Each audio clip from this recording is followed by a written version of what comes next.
It's amazing how much data flies around every single day. Yeah.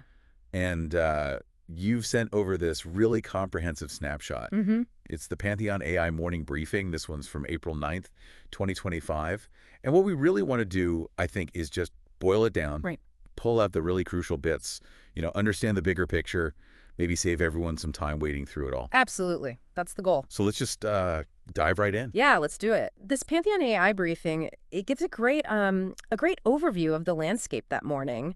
And our mission here isn't just numbers. Yeah. It's to look underneath, right? See the currents, the potential trends, what it might all mean for, understanding where things are heading. Okay, so first up, the briefing kicks off at the main market indices. S&P 500 looks like it slipped back just a tiny bit. Yeah, very slight. Down about, 0.049%. Yeah. So around 4962.84. The Dow Jones, almost totally flat, just a fraction up, near 37409.3086. That's like 0.057%. Barely moved. But then the NASDAQ, that showed a bit more life, up roughly 0.167% to 15321.085. Right, a bit more positive there. And the Russell 2000, the small caps, that was actually the strongest performer of the bunch, climbed almost 0.58% to around 1753.288. Yeah, nearly 0.6% gain there. It's a bit of a mixed bag, isn't it? Kind of sending different signals. It really is. And what's interesting about that kind of indecisive movement is what it might be telling us. Where's the focus? Exactly. You got the S&P, the broad market, slightly down, but then NASDAQ, tech-heavy, and Russell, smaller companies showing gains. It kind of suggests, well, maybe continued belief in growth sectors. Or smaller caps, maybe. Or smaller caps, yeah. While maybe investors are, taking a little profit or just being cautious with the big guys, the large cap market. That makes sense. Definitely not everyone moving in lockstep. The briefing also mentioned crypto, right? It did. Bitcoin saw a more noticeable jump. Yeah, up about 1.141% to roughly $77,131. $77,131.31 around there. While Ethereum was more modest. Yeah, about 0.32%, landing near $1,476.68. So that continued strength in Bitcoin, especially outpacing Ethereum here, it just highlights that ongoing interest, sometimes volatile interest, in digital assets. Even when the broader market's a bit hesitant, there's clearly still some conviction, in parts of the crypto world. Raises questions again about Bitcoin's role, maybe as a diversifier or a hedge. Yeah, interesting point. And the Pantheon AI briefing itself, I think it used phrases like cautious optimism. And indecisive. And indecisive, yeah. That really fits these numbers, doesn't it? Yep. Feels like everyone's just waiting, holding their breath for the next big signal. Exactly right. You often see this kind of holding pattern when investors are trying to balance, short-term jitters with their longer-term views. They're probably watching upcoming economic data like hawks, earnings reports, any hints of regulatory shifts. Just looking for clearer direction. And the briefing actually mentioned that. It says those things, regulations, earnings, are the narratives feeding right into these market dynamics. They always are. It's all connected. You just can't separate market moves from the wider economic and political scene. These stories, they're the fuel. Right. Fueling enthusiasm or damping it down. Okay, so moving beyond the big picture numbers, Pantheon AI highlighted some M&A action. Specifically, across the pond in the UK. That's right. KKR and Stonepeak. Looks like they're teaming up. To acquire Assura, yeah. An all-cash deal, it says, valued around $2.06 billion. With Assura apparently agreeing to a $2 billion offer from them.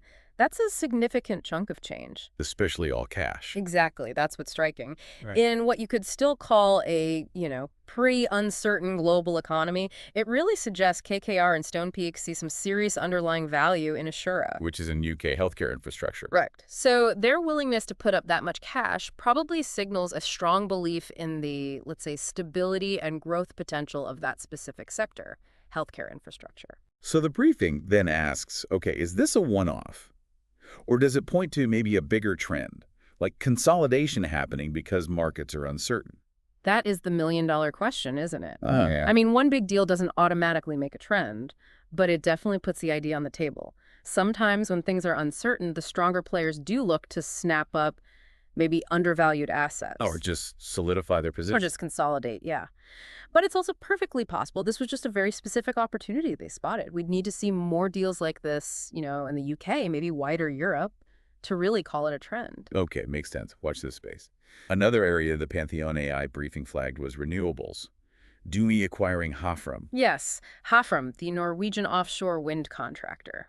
That feels like a pretty deliberate strategic move. Oh, absolutely. This Oh, is yeah. DME clearly aiming to expand its footprint, its capabilities in that booming offshore wind sector. Yeah, it's definitely growing fast. It is, and it's a strong signal from, a more traditional maritime company acknowledging how important sustainable energy is long term. It fits right into that global push for cleaner energy. So this could really boost Deem's competitiveness worldwide, and it aligns perfectly with that whole industry shift. Precisely. It's a sector attracting huge investment, huge innovation, and deals like this show how the established players are trying to position themselves to, well, capitalize on this big energy transition. Definitely one to watch for more activity, I think. Hmm. Okay, the European Central Bank also got a mention in the briefing. Donald Knott. Yes, ECB's not. His assessment was that disinflation in Europe is well on track. Well on track, okay. And he also felt interest rates are probably at the upper end of the neutral range. Right, which suggests the ECB is pretty confident that inflation is cooling down as they planned. And mentioning rates are near the top of neutral implies, well, they'll probably keep policy as it is for a bit to keep that disinflation going, but hopefully without choking off growth too much. Right. So, steady as she goes from the ECB, kind of reinforces that watchful waiting vibe we talked about earlier. It does tie in, yeah. Now, hopping back to the U.S., the FDIC, the briefing says they're planning to maybe ease some living will rules for banks. What exactly does that entail? Okay, so living wills. Basically, they're detailed plans big banks have to create. They outline how the bank could be wound down safely if it got into serious trouble. Right, post-2008 stuff. Exactly. So easing these rules, as the acting FDIC chair suggested, might give banks a bit more flexibility, maybe in how they manage capital, how they respond if things get shaky. But, it does raise questions, too, about systemic risk. Are we forgetting the lessons from the financial crisis? Yeah, it's definitely a shift from the stricter rules we saw after '08. It'll be interesting to see how that plays out for financial stability down the road. Very much so. The Pantheon AI briefing also flagged a warning from Brookings economist Harry Holzer about potential job losses from the Trump-era tariffs. Yeah, potentially significant job losses. Millions, possibly. Millions. Wow. That's a pretty stark warning about trade policy impacts. It is, and it really highlights those broader consequences of tariffs that sometimes get overlooked, Holzer's analysis suggests these tariffs, whatever their trade goals were, could seriously hurt domestic jobs. Yeah. Just shows how interconnected everything is globally. Trade barriers can ripple out and affect sectors, people's livelihoods. It definitely hammers home that these policies have real-world effects way beyond just the trade balance numbers. Okay, shifting gears, again, the auto sector, GM featured in the briefing. Yes, General Motors. They decided to stop making the gas-powered Cadillac XT-Ci crossover in Tennessee. Okay, but they're extending production for another vehicle there. Apparently so. Yeah. Which is a really concrete sign of this transition happening in the auto industry, right? You mean away from gas? Yeah. It strongly suggests GM is reacting to what consumers want, the growing demand for EVs or hybrids. They're adjusting their product mix on the fly. It's a clear example of demand and tech shifts forcing manufacturers to change tack. Okay, let's try and zoom out a bit, like the Pantheon AI briefing did. Look at sectors. Tech first. Right. So tech, despite maybe a mixed day-to-day performance sometimes, the briefing notes the underlying growth story is still strong. Think AI, cloud, cybersecurity. These drivers haven't gone away. Not at all. And the Nasdaq's gain that day, even if it wasn't huge, sort of reflects that baseline optimism about innovation, about the potential of these key tech areas. Okay. And energy, we touched on DMA already, but that acquisition really shows the trend, doesn't it? Traditional players moving into renewables. Exactly. DME and Hofram, that's a prime example. It underscores this strategic pivot. Companies rooted in traditional energy are making big bets on renewables like offshore wind because they see the long-term growth there. Makes sense. Then finance. The briefing mentioned this interesting tension. FDIC may be easing rules while there's still macroeconomic uncertainty. Inflation, recession risks may be lingering. Yeah, it's a complex mix. Plus the ECB sounding relatively positive on inflation in Europe. It's a real balancing act. On one side, easier regulations might give banks more breathing room. On the other, they're still operating in this environment where inflation isn't totally gone. Recession fears pop up. Right. The ECB's confidence helps, but it doesn't erase all the challenges for the finance sector. It's tricky. It really shows how interlinked everything is. A move in regulation, a shift in economic outlook, it all ripples through. Absolutely. These aren't silos. The global economy is this complex web. Changes in one area create opportunities, sure, but also challenges elsewhere. It all shapes investment flows and market mood. And thinking globally, the Pantheon AI briefing really stressed that these things we discussed, the UK M&A, the Norway renewables deal, U.S. trade policy worries, they're not isolated incidents. That's such a crucial perspective to maintain. You have to see these news items as connected threads in a bigger global tapestry. Those cross-border deals in the UK, that's global capital moving, showing confidence in certain places. Renewable energy progress in Norway, that adds to the worldwide shift. U.S. trade policy, that has ripples everywhere for international commerce and growth. It's a good reminder. Even news that seems local can have global weight these days. Definitely. Now, Pantheon AI also included some expert takes or potential predictions in the briefing. One idea was that the market being relatively quiet might mean investors are gearing up for some consolidation before the next big move. That's a very plausible read on the situation. You know, these quieter periods can sometimes be the calm before the storm, metaphorically speaking. Yeah. Investors are processing info, positioning themselves, and the idea that we might see more consolidation deals, maybe spreading to Europe from the UK, that fits too. Yeah. Companies looking for strength or value through M&A when the outlook's a bit fuzzy. And the briefing also stressed looking back, understanding the history, like the lingering effects of those Trump tariffs. Yes, so important. What's happening now is often shaped by policies from years ago.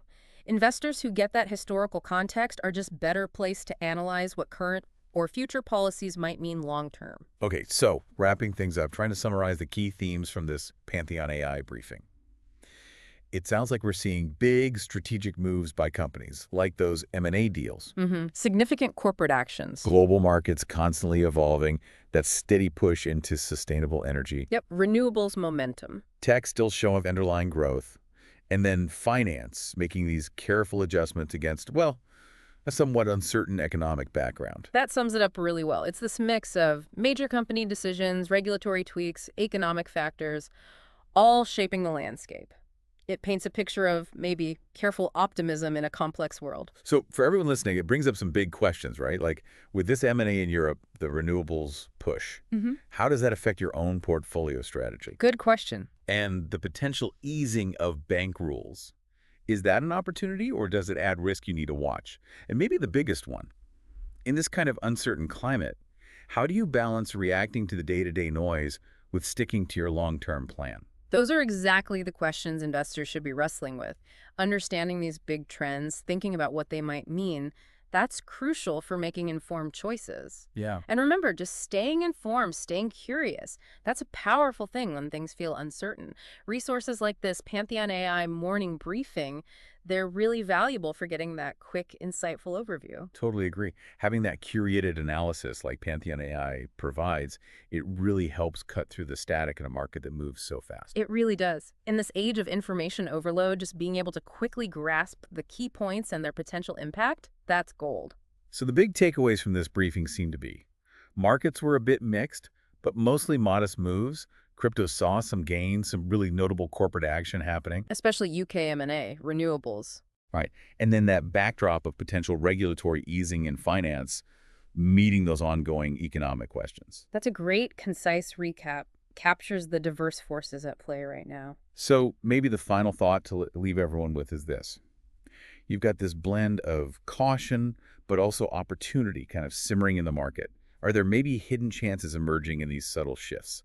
And how can you best use insights, like from Pantheon AI, plus your own experience to navigate it all? Because it feels like staying alert and inquisitive is absolutely key right now. That's the perfect note to end on. The market rarely gives a simple story. Being able to analyze critically, consider different angles, and just stay engaged with what's happening. That's vital. Keep digging, keep learning, stay curious.